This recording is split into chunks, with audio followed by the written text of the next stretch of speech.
आरोपी राजा खान आणि यातील मृतक राहुल गुप्ता यांचे रात्री दरम्यान भांडण झाले होते। तेव्हा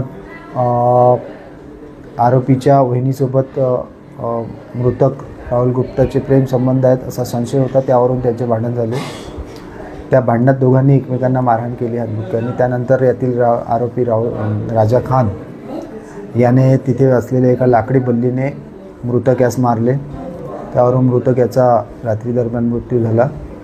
त्यावरून पोलीस स्टेशनला आम्ही आरोपी राजा खान विरुद्ध गुन्हा दाखल केला। आम्ही त्याला तात्काळ अटक करून त्याचा PCR घेतलेला आहे। राजा खान विरुद्ध काही गुन्हे नाही आहेत दाखल, परंतु यातील मृतक राहुल गुप्ता हा रेकॉर्डवरचा क्रिमिनल आहे।